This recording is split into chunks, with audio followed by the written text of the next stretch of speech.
Hello and welcome to a special episode 1 of Big Rican Presents the Wise Guy Sports Show here on the Big Rican on Sports podcast. I am your host, one of your hosts, the Big Rican. In the middle, we have my man JC Bluno, my co-host for the Wise Guy Show, and my favorite extra special guest, Alex from Row 7, here to come into the Cavaliers Lions den with his Chicago Bulls hat on. But I promised you guys I'd start off topic, and here's where I'm starting off topic. Today, I wore all my Mets gear in protest of the BS that is going on right now in Major League Baseball. I am fit to be tied. I can't even begin to tell you. I thought I was mad I got COVID a second time. I'm more mad at this. I'm ready to kill someone, and Rob Manfred's on the top of the list. Yankee fans are second. So anyways, and we're off the rails. Hey, Jim, you got to understand something. When we do our baseball show, which I don't know if you've watched any of them yet, there are three things we talk about. We talk about Chicago baseball because him and Tone are from Chicago. Last episode, we had Willie on, so we got a little bit into the American League West, and we all talk about how much we hate the New York Yankees. So there are general topics we go over each time. So I want to start with, obviously, tomorrow's the big one, boys. Super Bowl, Cincinnati Bengals. How did we get here? Alex, we didn't think on draft night when we did the draft special that Joe Burrow was going to last 8 games. And now Joey's got his boys in the Super Bowl. But I think I have a key to how they're going to get beat tomorrow. And, of course, we just passed the NBA trade deadline, which for at least our boys, I don't know, did your guys make any moves? And I'm not busting chops. I'm being serious. No moves. No moves. Surprising, okay. But no moves. I'm a little shocked at that too, but I want to get into a couple of the deals, and especially the big ones. So we're going to start with the Cavaliers real quick because that was an under-the-radar type move for the player they got, and they gave up, I don't know, pixie sticks and a couple of quarters.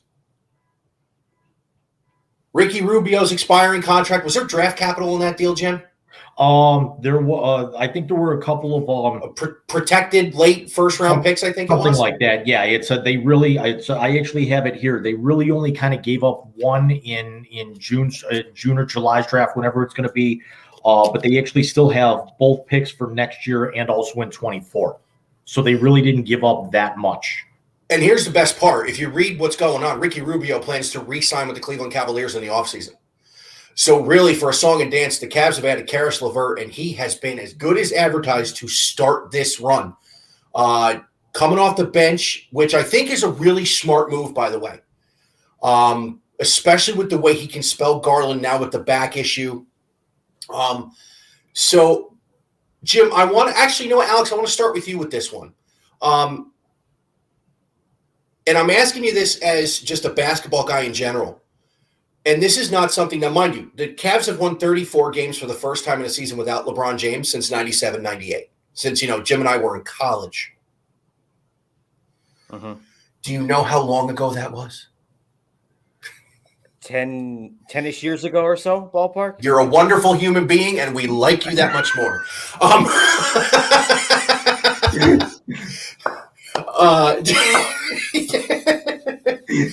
But, Alex, I want to ask you this question as an NBA guy. And I believe this fully, and I will say this now, and Jim hasn't heard this. Caris LeVert just made the Cavaliers a Final Four team in the NBA. I could believe that. I definitely could believe it. And when I seen the deal happen, I was like, ooh, that's really going to make the East that much more competitive. And that hunt for the top four seeds that much more, I guess, close in a sense. And then now we haven't gotten into it, but the deal that Brooklyn and Philly made just made things that much more interesting as well, too. It's kind of like mixing the pot, and things are going to get dicey. Oh, I agree with you. I think the key to that, though, is the Nets will never be at full strength because Kyrie Irving is not allowed to play is basically not allowed to play at home. Although Governor Hochul in New York has lifted some of the restrictions, I don't know if that's an NBA thing where he has to be vaccinated to play in New York. Uh-huh. But right now in the conference, the top 6 who don't have to go into that play-in tournament, Miami, who has been phenomenal, is the 1 seed.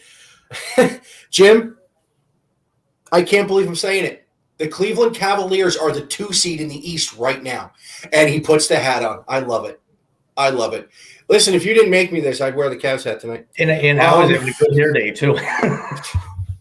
Me too, dude. The Bulls are actually tied with the Cavaliers, but I think the Cavs have the tiebreaker. Is that why they're the 2? That is correct. Okay. So the Bulls are the 3. Surprisingly, Milwaukee's the 4.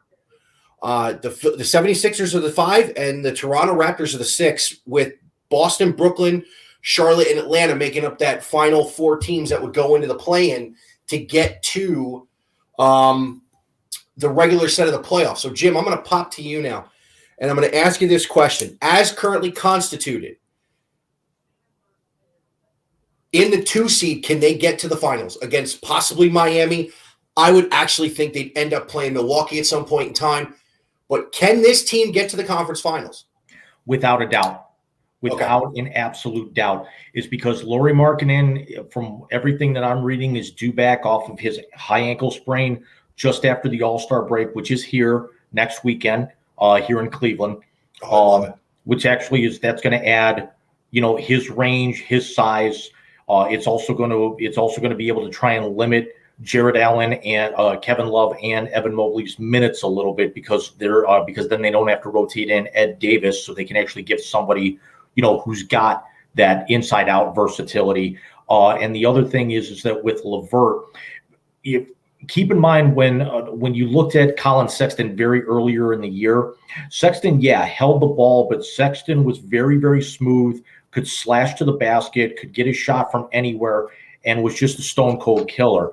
You basically remove him out of the lineup. You get somebody in there who's not going to run the shot clock down inside of 8 seconds before they really start to put the play in motion, and also adds an additional 4 inches in height over Sexton. Check, please. Yeah, I agree. So, Alex, I want to pop this back to you, and let's talk about your Bulls for a minute. Great start. You're at the same record as the Cavs right now, 35-21 through the first 56. The Zach LaVine, DeMar DeRozan combo is lighting up the Central Division, as I think you thought they were going to when you and I talked earlier in the year. What would you have liked them to do in the trade deadline? And if we're talking about buyout players right now, who's a player you would like to see? Do you want them to go front line, or do you think they need backcourt help? No, they need backcourt or front line, I should say. Right now, they're definitely scuffling in terms of bigs. And their biggest Achilles heel right now is obviously their health. They have a handful of guys right now who are out a month and a half probably left with injuries. But right now they're putting up points without a doubt. They're scoring 115, 120 points a game, but they're also giving up 110 points a game as well too. They've scuffled to say the least in terms of defense. So I think another big would definitely help. And I've heard them talking about doing a buyout to try and get Bagley, but I don't know if that's actually a possibility anymore, because I know that is he still with the Kings, or did he get moved actually? I don't think Bagley got moved, did he? I can't be 100% honest, but then again, if you look at everyone that got moved between Sacramento, Portland, and Utah, you can't. You need a bingo card to keep up. Exactly. There was like 10 different guys moving all different places. Well, Bagley would be a nice fit. And talk about buyout players. Hey, Jim, did you hear who might get bought out of his contract? No, but you're going to tell me. Double T. Tristan Thompson. Cavs Twitter is already saying, bring Tristan home. And I'm going, keep the Kardashians out of the locker room. You guys don't need that. We got only if he's bringing Pete Davidson. We got one guy from that 16 championship team who's found a fountain of youth. There's no way a second's going to actually really benefit at this point. I don't know if it's about fountain of youth for Tristan. Compared to what he was the last 2 years. Well, no, agreed. I'm not talking about Kevin. I'm talking about Tristan. Yeah. I don't know if it's a fountain of youth for Tristan, but he's somebody with playoff experience that can spell Jared Allen a little bit, who we know will give the effort, especially on the glass. That really the bigs that the Cavs have on the bench, they give the effort, but they're maybe not as talented on the rebounding portion of the game. From the little bit I get to watch, because Bally Sports sucks, and I can't, even when my parents sign in, I can't get to watch them on the tablet. Yeah. I think it'd be a nice nostalgia story. I also think if Bickerstaff is able to motivate this team to a way I don't think I've ever seen a coach motivate them. Maybe Lenny Wilkins with the Mark Price, Craig Elo, Brad Doherty, Larry Nance Cavaliers, or even Mike Fratello of the early Gundarina Cavaliers. You probably want to say Fratello in there because he actually was working with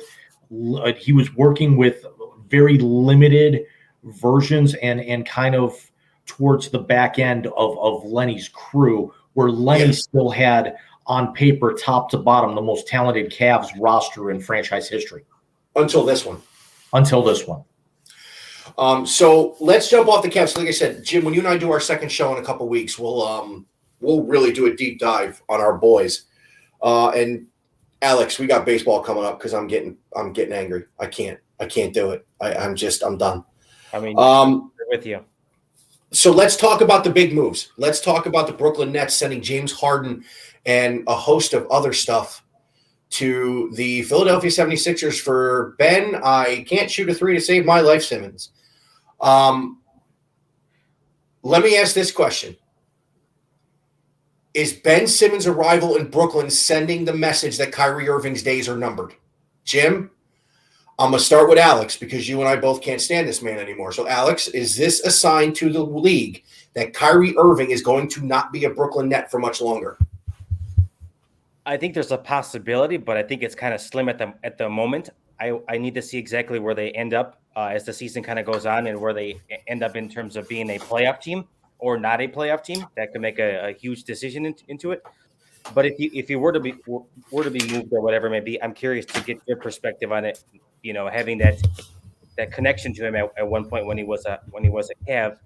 I know he's kind of a nuisance in the locker room. We're not going to get into the whole vaccine, not vaccine situation, but I know it's definitely hindering Brooklyn to say the least. And he's probably kind of worn out his welcome there in a sense. So I don't think it's a possibility, but I'm curious to hear your guys' take on it. Anywhere but Cleveland. Right. Sorry, guys. I'm having a little camera issue here. All good.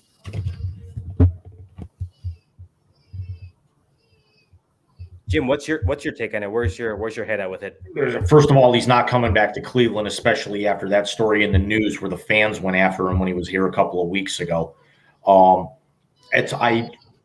think his days could end up being numbered because they built that big three in an effort to basically kind of wreck and destroy the league with free agency, the likes that LeBron had never even thought of before.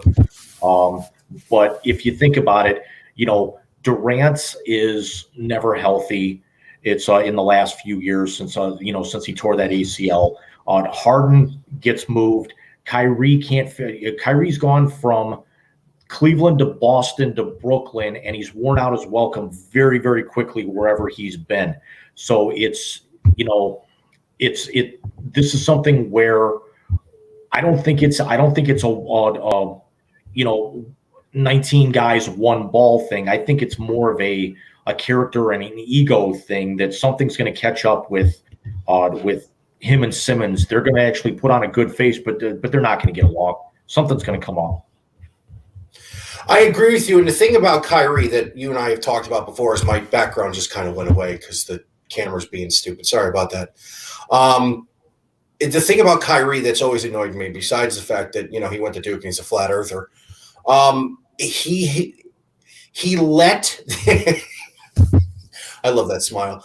He really let Stephen A. and Skip Bayless and all them get in his head and think he is the reason they won that title in 2016, which everybody and their mother knows. Not only did LeBron lead the team in every offensive and defensive category, but he's the one who told Ty Lue to put Kyrie in pick and roll against Steph Curry. And he hit the foul shot with the messed up wrist to make it a 4-point lead. So ever since that moment, Kyrie has just I looked at him, I'm like, dude, what is wrong with you? And now what he's doing this year, that was a great team that he basically just destroyed on his own. Yep. So last thing on the NBA I want to hit, and that is the inactivity of the Los Angeles Lakers. And now the ear's so evil, dude. And now reports that Russell Westbrook may be gone. So, Jim, you did the evil hand thing there, which, by the way, I love when you do that. For copyright, I won't put the Mr. Burns in there as well.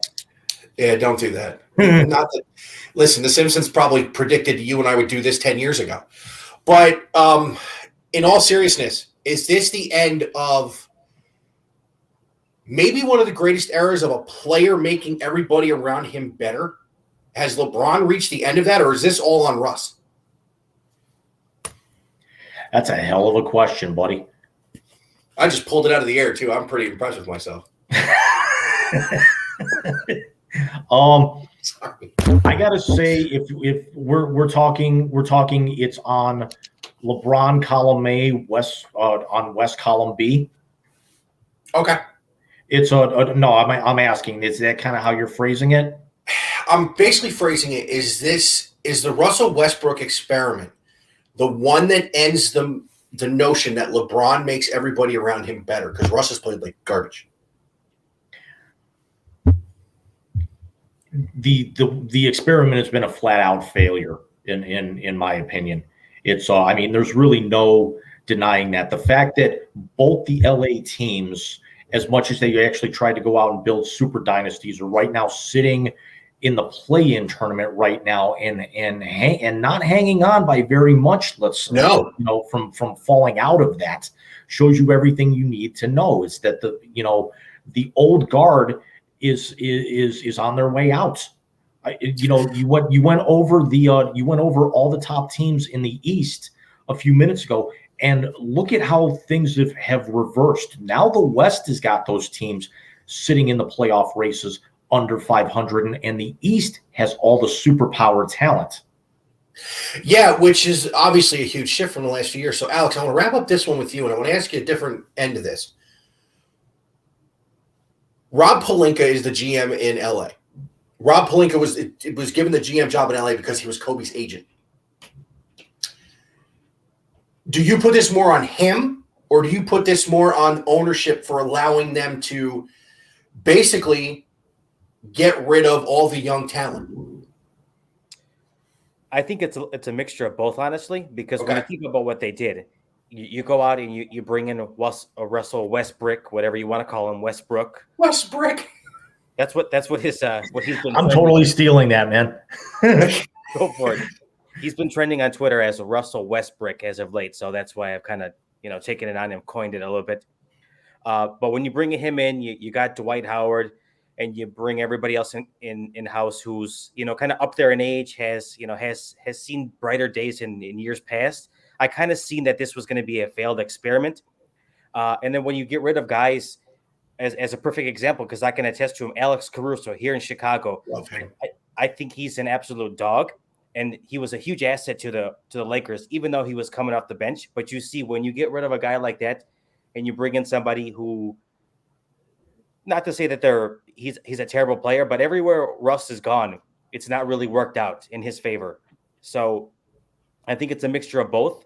And you could just tell that as far as LeBron's face is showing, he did not envision this happening by any stretch of the imagination. I know that he was looking to get at least 2, if not 3 championships in LA, and then, right off into the sunset to go be a producer or whatever. And I could see him looking to make a quick exit, honestly. Jim, where everybody says that quick exit's going to be. Let's hope it's not. Yeah, it's I actually just thought of this as Alex, you were bringing up that point. Look at the last 2 times that the Lakers have actually tried to build the super team rosters. You had the Karl Malone, yeah, and look at how that exploded. And then you've got LeBron, who was a top 5 player and tried to build a super team, and that's imploding just as badly. You can't do that in LA. No, you really can't. But I think you could do it if you went the right way. Because the Lakers built a super team in the 80s. They did it through the draft and through free agency. But they put the pieces together in the right way. They haven't put the pieces together in the right way with this one. I think that's pretty apparent for what's been going down. So let's leave the NBA for now. Let's go to the biggest moment of the weekend, and that is tomorrow night. About 9 o'clock, we will sit through maybe the greatest lineup of a concert in hip hop history. Oh, tomorrow's a Super Bowl. Never mind. They have 2 songs they can open with. You either hear the first chords of California Love, or you hear the first part of Still Dre off the Chronic 2001 album with Snoop. Those are the only ways. You could still bet the prop about what the first song is that's going to come out. I already looked it up. It's either that or Lose Yourself. We're going to have a little bit of fun. I've actually got some prop bets written down that are actual legit prop bets. So we're going to have a little 3-man round table here in a minute. So let's handicap the game first. And I want to start with the guy who had the who's got a new head coach.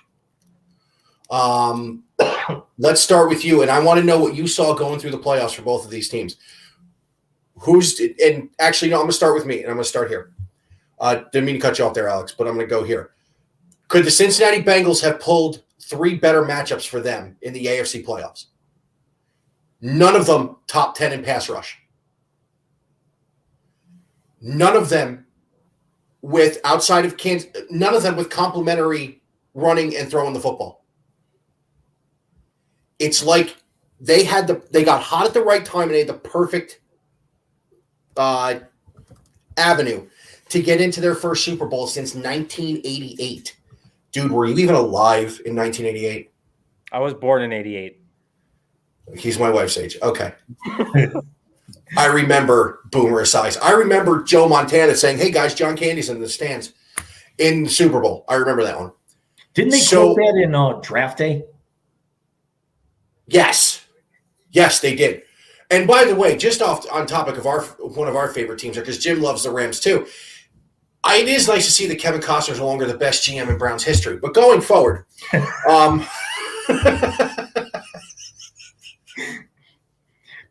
you got your Andrew Berry statue, and then you can actually get your little mini Sonny Weaver Jr. statue right next to it. Yeah, but do you put one of Jennifer Garner next to that one? No comment because it's a family show. Hey, she gave him the sticky note and said Vontae Mack no matter what. I'm good. That is the only Buckeye the Browns ever should have drafted that worked out. Until this next draft, and we're gonna do a mock draft and then draft night. Jim, you're gonna be on draft night because we have so much fun with that. So here is what I think is my take on what's going to happen. I like the Rams. The pick I put in my family pool was 24-20. But I think Cincinnati's ignoring of the offensive line issues is what's going to kill them. Because listen, Raiders don't have a great pass rush. They couldn't get to the quarterback when they played the Browns, and the Browns were playing, guys off the street because of COVID. Kansas City's pass rush is not nearly as good. They couldn't get to Ben Roethlisberger, who stood there like a statue all night. Tennessee's pass rush hasn't been good since Clowney left. Now they got to face Aaron Donald and Von Miller. And Jalen Ramsey, who's going to shut Jamar Chase down. I got a comment about that in the back end.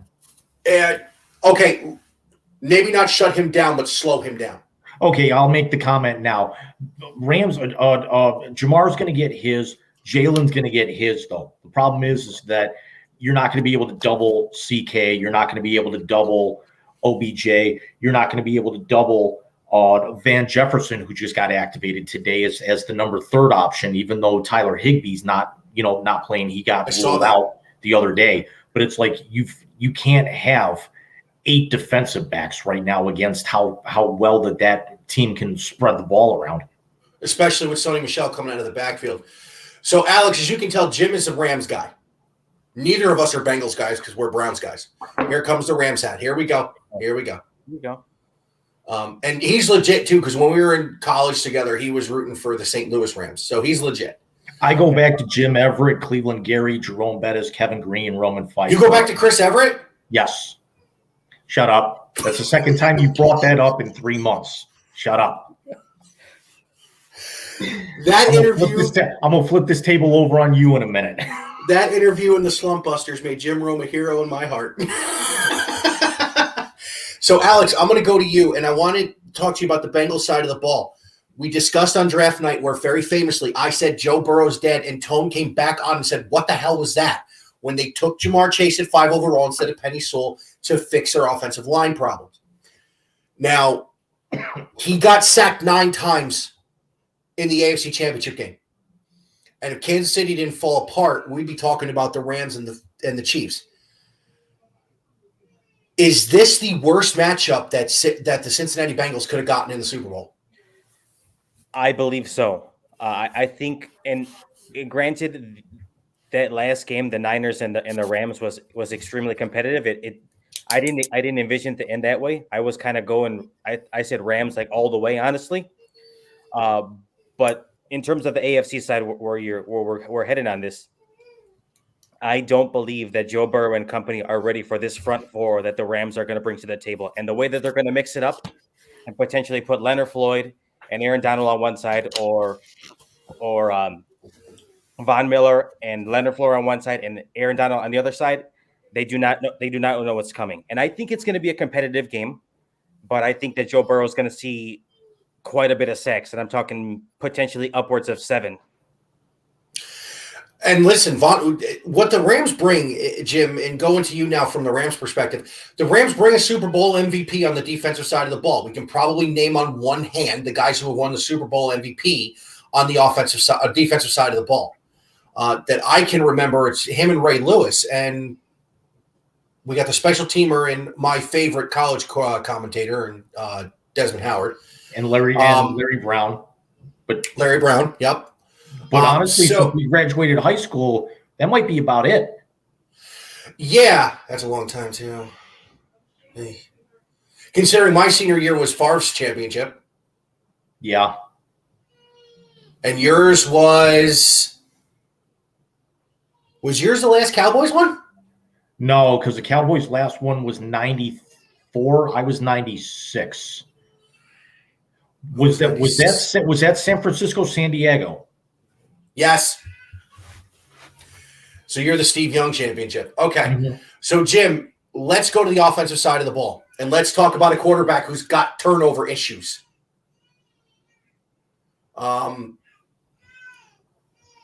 Is Matthew Stafford going to get a ring because he wins the game, or is Matthew Stafford going to get a ring because he doesn't lose it? He doesn't lose it. Okay. They have the offensive player of the year, who I tried thinking about this earlier. CK Cooper Kupp flirted with 2,000 yards receiving. There's only been 3 or 4 running backs in the history of the game that ran for 2,000 yards in a season. He caught for just shy of 2,000 yards in a season. I don't know if that's ever been done. And can I interrupt you right there? Do you know who the quarterback was of the guy who holds the all-time record? It's Matthew Stafford. Megatron has the all-time record. He has put up the 2 biggest wide receiver years as a quarterback in NFL history. And Odell's not his first option. So he's not going to lose it. If I could interrupt real quick, it is 65-64 Cleveland with 7:20 left in the third quarter in Philly. Getting back to that, just to kind of go back to the Cavs for a minute, I think and I know we'll probably talk about this a little bit more on our next show, but the one problem I actually have with the Cavs right now is that they've got to actually start learning how to play with a big lead. We know that they're so deep that they know how to come from behind, but when they get a big lead, they need to stomp on somebody's throat and quit letting teams back in. They got to stop spotting bad teams 20 points too. So back to Sunday. My next question is, does Cincinnati have a secondary to slow Cooper Kupp down? Because unfortunately, and I can't stand the guy, but if you go from CK to OBJ, that's not easy to defend. So, Alex, do you think they can slow that attack down? No. Yeah, I was going to say, as much as I love Eli Apple and Von Bell, I don't think so either, but go on. No, I don't see that happening at all. And also, I'd be remiss if I don't mention as well, too, that The Rams are also activated, I believe, Darrell Henderson, so they're going to have the Yes. three-headed monster in the backfield. Yes, they've already said that they're going to rotate all three of those. You beat me to the punch on that one. Who's the third back? I know it's Henderson. It's Sony Michel. Who's the third back? Cam Akers. Oh my God. And when you think about it, I mean, Michelle is your number one. Akers is probably your bruiser, and then you got if you need to get if you're fourth in inches, you go Henderson probably, right? Yeah. Yeah, but the thing is that going into the season, Akers was the guy, and then he tore an ACL in training camp. Then it actually went to Henderson. Then Henderson got lost late in the year, and then they actually had to kind of get Michelle off the scrap heap and look at what it's done. They've actually picked up guys who are kind of cast-offs right now, and they are in the driver's seat for winning a championship tomorrow. Let's go to their O-line real quick, because they have a lot of deep routes that have to develop. Cincinnati's pass rush hasn't really been why they've won. It's really been their secondary. So, Jim, let me ask you this about Cincinnati's pass rush. Do they have enough to get home with Matthew Stafford? And if they do, does this change the complexion of the game? I would have said yes 3 weeks ago had Larry Ogunjobi not gone down, who was a big force coming right up the middle. And you and I know him full well, for his first 4 years, Sorry, guys. I think really, if Stafford gets at least 2.5 seconds to get the ball out, regardless of where it's going. It doesn't matter if it's screens, if it's deep routes, if it's crossing patterns. If he gets any kind of time whatsoever and that pocket does not collapse around him, this one could get ugly. I'm not going to call shootout here, though. I don't know if I can. And it's not that I don't love Joe Burrow, because I do, but I just don't think they have enough firepower. I don't, because they can't run the ball. They're not going to be able to play keep away. And I think you have to play keep away with a team that can score in 10 seconds like they did against Tampa Bay. Well, the difference is Cincinnati gives up 268.3 yards of offense through the air. The Rams only give up 54 yards on the ground combined all season. So Joe Mixon's not going to be a factor. Joe Mixon's a non-factor. Alex, he brings the stats. No, I get it. I love every it. time. I'm a numbers guy too, so I get it. So let's go to another number, and let's talk about the number 4. I think that's how many turnovers Cincinnati's going to have to force to win this game. Be it stripping the ball, be it the interception, what have you. I think 4 is going to be the number. Alex, if they can force the 4 turnovers, are we talking about Joe Burrow ascending to who knows? Or can Los Angeles still win this game? I don't believe if it's Stafford's fault that they're giving up these 4 interceptions, because we all know he's a gunslinger, which I'm a fan of, but I mean you're also very susceptible to throwing the pick. I think if he does give up those 4, I think there's a way that Joe Burrow could pull it off. I do. It's kind of scary to think, but it's in their best interest to kind of really get those 3-headed monsters running for the Rams to really develop, to really kind of establish the run game. And then after that, you start opening up to OBJ, and then obviously you're going to find Cooper Kupp and then Van Jefferson over the top if you find success on the ground. As we all know, that the Rams actually have a very bad habit of coughing up the ball late in games when they should be icing them. Mm-hmm. Yeah, I didn't think they were getting out of Tampa Bay.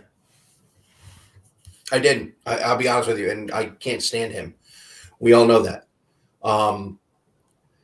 So I want to get prediction time now, and then I want to go over to prop bets. So I think that Cincinnati is not going to get it done. I like the Rams 24-20 to not cover the spread, and it's under the total. Alex, what do you got, bud? I have Rams 30, Bengals 20. 30 points. I like it. I already know who you're picking, Jim. 38-14. Oh, come on. I think the fourth quarter's a victory lap, and I'm not saying that biased.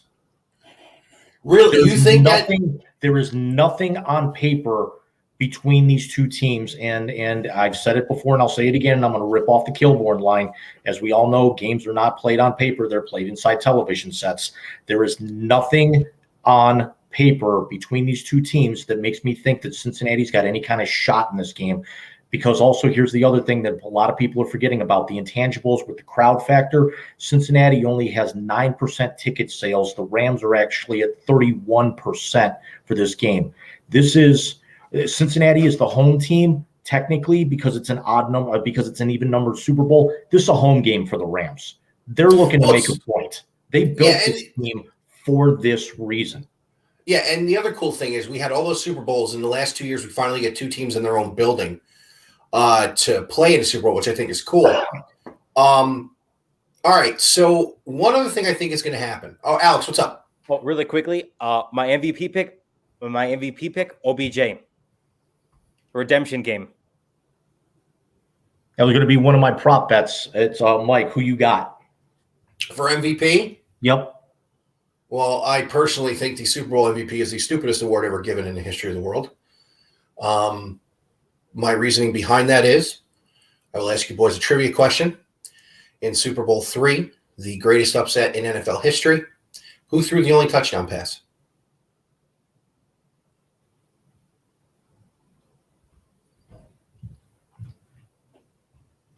No clue. I don't think either one of them did. Was it? John Unitas threw the only touchdown pass. Matt Snell from Ohio State scored the only touchdown for the Jets. And Joe Willie Namath was the MVP of the Super Bowl. Eli Manning made two good throws in 2 games, and he was 2 times the MVP.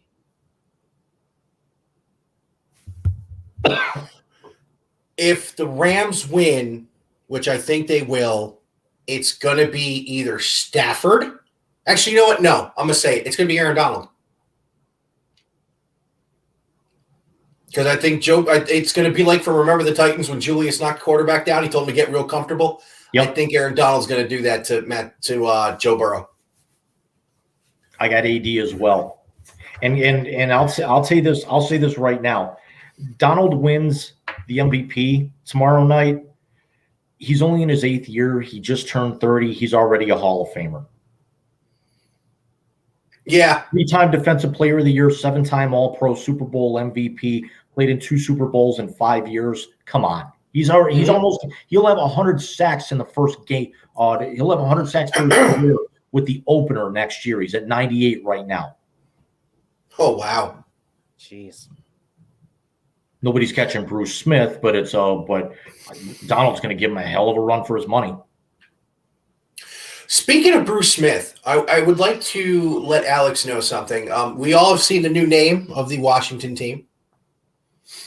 Alex, do you know what jersey Jim is wearing right now?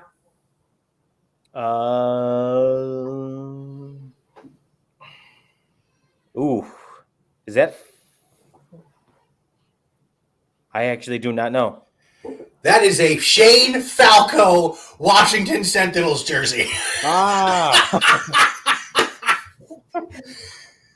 Dude, when we did my birthday episode, he had the Al Bundy Polk High jersey on. I watched that one. I loved it.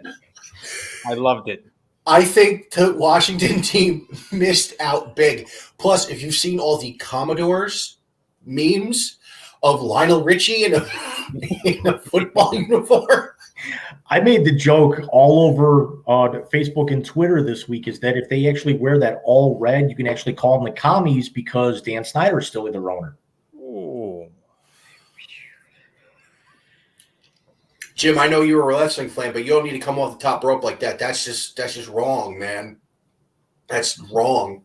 With what I'm gonna send you here on YouTube in a couple of minutes, it's a 20-second clip. Might be worse than coming off the top rope. Oh God! Wait, hold on. Does McAfee have anything to do with it? No. Oh damn! Anybody watch AEW this past Wednesday? No. You know what a Beal is, correct? I think so. You take a guy in the corner and you basically hip toss him as far as you can. Yeah. You watch it. This clip is a guy getting literally launched about 15 feet out, and about 9 feet in the air. Oh, I see that. You're talking about Keith Lee, right? Keith Lee. It already got turned into the Shooting Stars meme. Jim actually drove to Chicago for Punk's debut. Oh, really? Yep. Yeah. Right. Dude, yeah, this dude, he is an originator of backyard wrestling. Okay. I mean, I remember seeing videos that were extremely grainy almost 25 plus years ago where dudes were getting launched through tables like they were the Bills Mafia. My brother got dumped through we were so, I don't want to say, we were frugal, so to speak. So our tables were basically made out of sawhorses, planks of particle board, and whatever else we could find. They put clay ski pigeons all over this table, put toilet paper underneath it, doused it in rubbing alcohol, lit it on fire, and my brother got chokeslammed through it. There is video of this. There is video. I've seen it. And I got to tell you, the minute it happened, is that the day we got thrown out of the lab for me being too loud? Yes. Okay.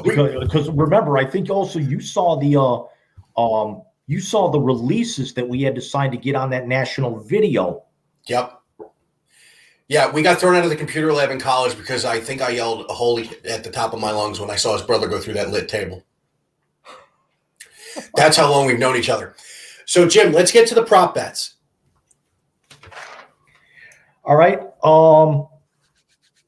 Who scores first? Cincinnati. Bengals field goal. All right. McPherson's a stud. I'm taking the Rams because I think they win the coin toss. I'm not asking the coin toss question. The You think they take the ball? What's that? You think they take the ball if they win the toss? I think they go out and they make a statement in front of their home crowd. Okay. National anthem over or under 104.5 seconds. I'm taking Who's doing the over because what's that? Who's doing it? I can't think of her name. She's a country singer. They actually, they say that she is the first African American country singer to ever open the Super Bowl. You said Super Bowl. 104 seconds, you said? 104.5 seconds is the over-under. And I'm going to take the over because we all know that they make these into a production instead of just shutting up and singing the damn song. Over. Mickey Guyton is her name, and I'll take the over. All right. Last one. Since I have no intention of watching the halftime show because I can't stand any of them, and the fact that they're doing this out in LA or in California and they don't have one of two acts doing this, that they didn't either get Alice Cooper, whose lead guitarist Nita Strauss plays the national anthem for every Rams home game for the last 3 years, or the fact that they still have not brought Metallica out there. So I will not be watching the halftime. Does an F-bomb get dropped during the halftime show by one of these performers? It depends how much smoke is around from the pyrotechnic display before the game. I think if Snoop is the originator of said pyrotechnic display and that smoke is in the air, one may get dropped. I'll take that. All right, so that's yes across the board. So those are the three that I have, and I figure after the game, Mike and I, you and I will actually go over these on our next show.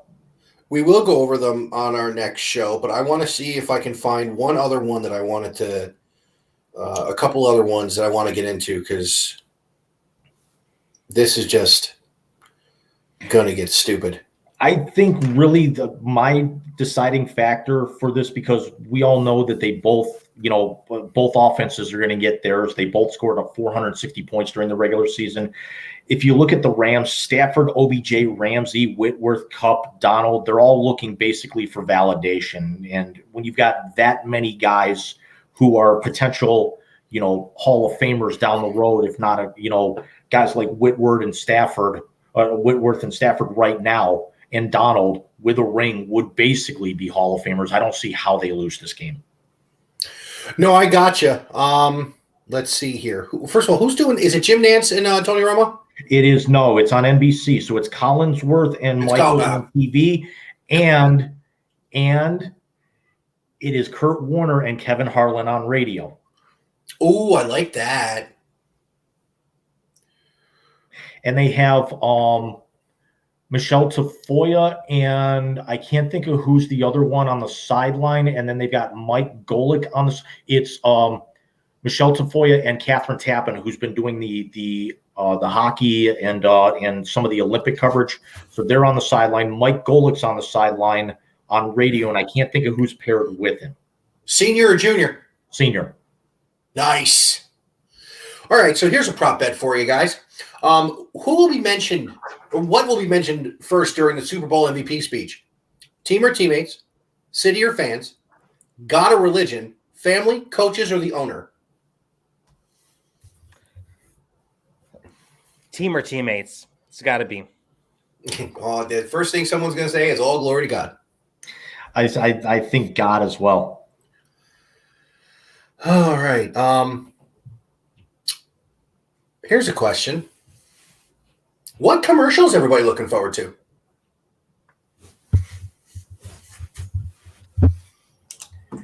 Apparently, Lay's is doing their first one in several years, and they usually come out with a good one. Doritos always comes heavy. Even though, I mean, you know my philosophy on this, they are garbage cars, but they put out really good Super Bowl commercials. I'm looking to see what Hyundai does, considering how they knocked it out of the park with their last one, which I brought up on our last show. I am looking forward to the fact that there's going to be a commercial where Austin Powers and multiple characters from that realm are going to be featured. Because it looks like he's going to make number 4. Stop. Are you serious? Swear. That's what I've heard. Yep. Wow. If we get Dr. Evil and Fat Bastard in the same commercial, I'm going to love it.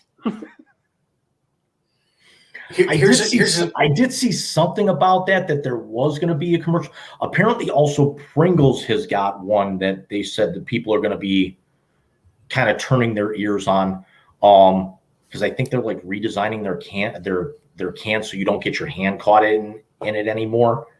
Really? Yeah. I did hear something about that too. I think the other one I'm looking forward to is doesn't Budweiser have one with a bowling alley coming out or something that's got the I think so. Brothers? Well, yeah. Now, here's one for you. Commercial prop bets. You ready? First to be shown in Rakuten's Casino Royale commercial. I'm going to list them. It's going to be a little fast, but I'm going to list them. Tom Hardy, Matthew McConaughey, Idris Elba, Daniel Craig, Shannon Elizabeth, Michael B. Jordan, Zac Efron, Chris Hemsworth, Hugh Jackman, Will Smith, Rob Lowe, Pierce Brosnan, Ben Affleck, Matt Damon, or Kevin Hart. And before I do this, Hugh Jackman's in it. I'm a little upset Ryan Reynolds is not. I've been binge watching Free Guy for the last 2 days. That scene when he pulls out Captain America's shield and then the lightsaber. And Taika Waititi. First of all, I forgot Taika Waititi was in Green Lantern. Not that anybody should remember Green Lantern. Hey, I liked it. He hated it. See, Alex, I told you, off the rails. Yeah. It's all good. Well, here's one. How many commercials will include a dog? Over or under 6.5? Over. Under. Really? I'm gonna say 5. Said first in the Michelob Ultra commercial, dude or Jesus? Dude. Jesus. This is getting stupid. You know, if we're gonna butt heads like this, the Cavs hat's going back on. All right. Seen first in a Michelob Ultra commercial: John Goodman, John Turturro, or Jeff Bridges? You gotta lead with Goodman. You gotta lead with Goodman. Yeah. You have to say Goodman. The Roseanne and the Connors is based in Chicago. All right, let's see here. What Anheuser-Busch brand commercial will run first? Bud, Bud Light, Mick Ultra, Cutwater Spirits, Bud Light Seltzer Hard Soda, or Michelob Ultra Organic Seltzer? Did I even just say those words? You did. Yeah, you did. Alex, I'm sorry. you take this one first. Even though I'm going to be against it, I'm going to say the seltzer. I'm going to go Bud Light because I think they're going to want to make a statement, and usually the Bud Light commercials are like funny and everything, so I think they're going to want to come out of the chute hot. And shame on you, Anheuser-Busch, for not bringing back the one thing that we've all been begging for the last 30 years, Bud Bowl. Yeah. My brother put this on Twitter. He actually is still bitter that Bud Light did not win Bud Bowl 4. That was the close one, right? Yes. I think that one was won by Bud Try. Oh my God. As long as nothing was won by 3-2 beer, I think we're all okay. Don't worry about it, Alex. Alex doesn't remember things like Zima and Crystal Pepsi, at least the original versions. He shouldn't. I do remember Crystal Pepsi though. Crystal Pepsi when they brought it back. Yeah. Crystal Pepsi was nasty. It was bad, but it wasn't as bad as the other Crystal thing. Remember, even though it was a spoof, remember Crystal Gravy? God, yes, I do. Oh God, James, What are we down now to? 2 wheels? We start with one normally. I'm talking the training wheels now. Yeah, we're definitely we're doing this. We're flopping all over the place now. Yes, we are. Oh, good. I just got the text that Bobby drank his bottle and he's out. So I'm going to show you something I wore today. I was talking about being in protest because I can't wait to see this happen, but I'm going to have to wait to see it happen. Nice. And by the way, Jim, thank you for the color coding on the hat because now I can wear my Met stuff head to toe, including because black goes with everything. Yeah, but my sneakers are blue and orange too. I'm like off the rails. So I want to touch on baseball a little bit. Alex, we're actually gonna have a new person on the baseball show next time we talk about it. I don't know if you saw, I did an episode with a guy who used to actually catch for me in high school. Jim and I went to school with John, but I told him I'd have him on to do baseball. So I want to ask you one quick question. Who's getting punched first? Manfred, or are we picking a random owner not named Steve Cohen to just deck? Oh, I'm going after Rob. Rob 100%. I want to knock his gap teeth out. Oh, God. He said he was optimistic, and I just want to fight him. I want to fight him.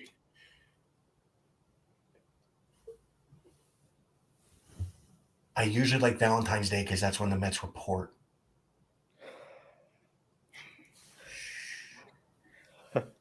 She's out there. This is on YouTube in about 2 hours. She don't watch it. She don't watch it. She retweets. She sends it out for me, but she don't watch it or listen. Are you kidding me? The first time she ever watched a full game of anything was we were together, I think, like 6 or 8 months, and the Mets played a 19-inning game in St. Louis. And I remember that. She couldn't sleep, so she watched the whole thing. I passed out. The next time she watched the full game, Game 7 of the 2016 NBA Finals. Well, of course, you did because you were forcing her to watch that. No, she sat right next to me willingly and called Steph Curry a little bitch the entire night. Well, because he is. Well, yeah, I agree. So we're in agreement. I think the three of us, Rob Manfred needs to get knocked out. Who do we want to do it? If we had to pick a player to knock him out, as much as I can't stand the New York Yankees, I think I'd pick one of those two dudes, Stanton or Judge. Probably Stanton. Yeah. Or do we have Tristan McKenzie do it because he looks like a hood rat? I'm going to pull the trump card, and I'm going to go likes to fight guy, and I'm going to go Bryce Harper. How about Amir Garrett? Yeah. What's Rougned Odor doing right now? Is because we all know he can actually throw a hell of a right. That's very true. Wait, I thought Batista. Go ahead. No, go ahead. No, go ahead. I don't want to go this route because he just got clear, but Trevor Bauer? Ooh. I went there, but I didn't mean to. Well, hold on. Let me say this. He's the next one I'm decking. Okay. Did you guys see about Jeremy Giambi? Yeah. Terrible. That's tough. Listen, for all the garbage. Not only you saw the story, but you actually saw the cause of death, right? Yeah, I did. Yeah. For all the garbage that I gave his brother for taking the money and running to the Yankees. Solid dude, was great in Cleveland when he was there. That's tough. He still should have slid, but that's tough. Although I'm sorry to say it, the one thing I'm going to remember him more for is how he was portrayed in Moneyball. Yeah, but they weren't wrong. They weren't, but still. Yeah, great movie. I think he got a raw deal with that, but yeah, that movie got a raw deal. That movie should have won an Academy Award. That's the one Jonah got nominated for, right? I believe so. Yeah, I think it was nominated and it basically kind of came up empty. Yeah. The heck was I going to say? So we're here. It's Super Bowl weekend, and unfortunately, it's not baseball season anymore. How do you know? How upsetting! You try to. Did you have no idea? You're trying to do everything that you can to gain fans, and you pull this crap right now. I mean, from a personal standpoint, I'm getting a day this year that I think has been a long time coming with the retirement of the number 17 and Keith Hernandez being immortalized by the New York Mets. And then the Mets are bringing Old Timers Day back to the tune of Dale Murphy's going to be there. Frank Howard, who's 92, said he's taking BP because he's going deep at Citi Field. He said, I went deep at the Polo Grounds. I went deep at Shea. I'm going deep at Citi Field. Wow. Big up to you, Frank Howard. And Gil Hodges is getting in the Hall of Fame. That's right. I completely forgot that about the Legends Committee because you saw the story that I wrote about Yes. Big Poppy getting in. I completely forgot about the Legends vote. No disrespect to Billy Wagner, and then I'll ask you about Poppy for a second, Alex. But until the all-time leader in saves for left-handed pitchers in the Hall of Fame, I don't think another reliever should get in. Because the all-time leader for right-handers is in, and Mariano, and number 2 is in. Number 4 is in. But not number 1 from the left side. And the two of you are looking at me blankly because you don't know who number 1 from the left side is. It's got to be a Met. It is a Met. In other news, sky's blue and water's wet. Yeah. Is it Franco? It is. John Franco is the all-time leader in saves from the left-hand side. Billy Wagner is too short. He's at 420. Sweet. Franco's at 422. Well, I'm just keeping with the halftime show theme, Jim. You ass. So, Alex, Big Poppy's getting into Cooperstown, and I can tell you that I am not looking forward to the insane amount of Bostonians are going to be in upstate New York come July. I've yet to hear if the Seven Line's doing a trip for Gil Hodges, but I wouldn't think they would. We have some interesting names on next year's first ballot, the top one being Carlos Beltran. So I'm going to ask an opinion question, then I'm going to tell you who's going to get the biggest snub in 2 years. Is Beltran not going to get elected on the first ballot because of what happened in Houston? You don't think he gets in on the first ballot? No chance. If that didn't happen in Houston, was Carlos Beltran a first ballot Hall of Famer? Arguably, yes. Okay. Jim, what about you? I actually got to say is you would think he would, but I think, unless somebody is jumping completely off the page, I don't see somebody getting in on the first ballot. I think he would have gotten in on the second or third, but probably not the first. Okay. 2024 is going to hurt because that's when David Wright goes on the ballot. And he was on his way to me spending a weekend in Cooperstown in 2024, whether I live in upstate New York or if I've already moved south by then. But, of course, injuries, yada, yada. Jose Reyes is another one who goes on the ballot. But with the loss now of Bonds, Clemens, and Schilling. Kurt Schilling off until the the old Veterans Committee meets again. Alex, are we getting any of the steroid era guys in? I don't think so. I mean, the argument is there and the numbers are there for Barry Bonds because you can probably put the close comparison to what Big Papi may or may not have done as well too, and he's now in. Mm-hmm. I mean, I'll just leave it right there. I don't want to turn this into a 2-hour podcast going forward. We've already gone enough. No, 'cause I'm fading out. I've been up since 4.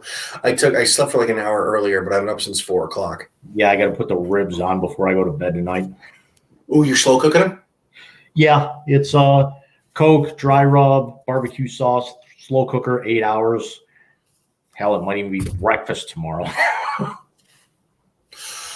Jim, Cleveland has a tie to a steroid era player in Manny Ramirez, who we all watched and marveled when he was in Cleveland for the first however many years it was. It 7, 6. He was there 93. He came up, right? Because he was in the old uniforms. Correct. Yes. All right. So he came up in 93, left after the 2000 season. Okay. I mean, Manny's a 2-time suspended. So we have no hope of Manny, right? Yeah, because remember, you didn't really start to see the cracks in Manny until like the last year or two that he was here, and then the entire rails came off. He turned into a nut job. Then he got popped twice. What do you guys think of the universal DH? Go ahead, Jim. I think it's long overdue. I mean, you've got the rosters expanded. You got all the pitchers in the in the lineup every day, or at least that are active, and it makes more sense. It's the object is to baseball's trying to actually get more offense on the board. So why actually not eliminate the possibility of 4 basically free outs a game by throwing pitchers at the plate? DeGrom can hit. That's blasphemy. And of course, if the universal DH happened years ago, we would not have gotten May of 2016. That is true, but but there's, he can hit. Dontrelle Willis, we all remember, could hit. There were CC could hit. Yeah, there were a few others out there, but it's you only getting that once every 4 to 5 days, or if you actually get a break, you only get them once a week. With travel. Yeah. Yeah, Alex, what do you think of the DH? I mean, you're a White Sox fan, so obviously you've been dealing with it your whole life, but yeah, I mean, I kind of enjoy it. I kind of like it because when my guys have to go to a National League park and have to go up there and take some hacks, I just worry about the injuries of it because my team has just perpetually been injured, especially in terms of pitchers. So if I could just see another bat get in the lineup and potentially get on base 1 to 2 times in the 4 at bats that they get, I'll take that any day. All right. So let's wrap it up there. Alex, also, thank you. Real quickly, plus also you run the risk. It would definitely cut down on, throwing at guys, especially when you're throwing at the guy who's actually, tossing to your offense at the time. True. Yeah. Yeah, very true. So, Alex, you are the actual first guest on the Wise Guys show. Thank you for coming on. Thank you for coming on. So what's going on with Row 7, bud? Well, I did not have a chance to do a podcast this week. I took on a tall task, and my wife and I went to go adopt the dog. So I'm now a dog father right now. So I'm. What kind of puppy? He is a hound mix. He kind of looks like a beagle, but I'm not exactly sure what he is. We got to get him tested to kind of see, but doing that right now. So the next podcast that I do will probably be Super Bowl like post show essentially. But Gotcha. timing that out right now. But right now it's my I'm on dog duty right now, so hands are tied. I hear you. And with JC Sports Note on YouTube, the John Morant thing was great, by the way. Thank you. You're welcome. What else you got coming down the pipe, Jim? We'll probably I may actually I might actually want to do a like a Super Bowl kind of recap with this. I'm planning on getting that second calf story in there. It's the NHL is now going to be having their trade deadline in a couple of weeks, so I'm going to probably dig into some of that as some guys get moved around. I miss actually baseball because you've seen the blog. I want to actually start filling that up. We've got a big UFC fight coming up next weekend that I want to touch on. So I got a bunch of stuff in the pipe. It's just all a matter of where the cards fall and recording schedules. No, I got you. And as I mentioned before, Jim, 2 weeks, you and I'll come back and we'll really hit the Cavaliers on Wise Guys episode 2 for the month of February of this year. Next week, I'm actually going to do a solo one, and I'm probably going to rip Rob Manfred to shreds. I am just done. I could go for an hour about how the man needs his gap redone in his teeth. I'm also going to let you know is that there's a possibility, depending on what the weather looks like or what some of my other plans are, and I'll tell you about those off the air, that I might actually try and go down at least for the All-Star Experience next week because they're doing some of the events over at Wolstein, which is Cleveland State. Like they're doing this celebrity game, the slam dunk and all that. That's actually all happening at Romo Fijo. But they're actually doing some of the other, like the Fan Fest, some of the concerts and some of the other stuff. That's all happening at Wolstein. Nice. And I'm looking forward to Myles Garrett in the celebrity game.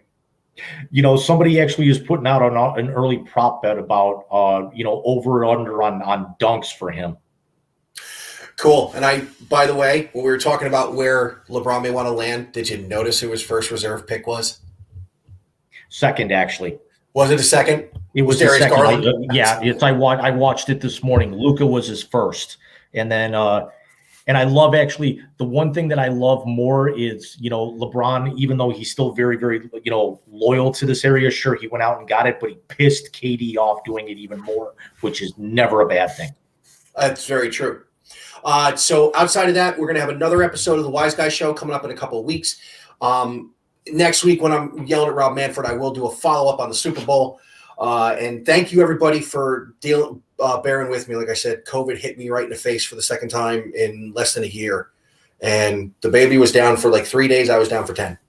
So, but thanks for sticking with us. As always, Big Rican and the Wise Guy Show can be found YouTube, Facebook, Twitter at Big Rican on Sport, at JC Blue Note, at Row 7 or at Alex, was it _G? RG8. RG8. Spotify, which I don't know. I may pull a Neil Young.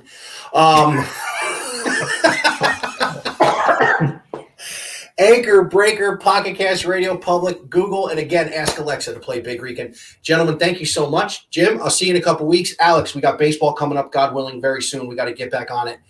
And signing off, happy Super Bowl Sunday from a guy who was actually born on a Super Bowl Sunday. You guys enjoy the game, Alex. Good to actually bring you guys, bring you on with us to see all the hilarity that develops here with this. And Mike, I'll actually catch you here in a couple of weeks, and I'll probably end up talking to you here off the air in a couple of minutes. Absolutely. Guys, have a great one. Take care.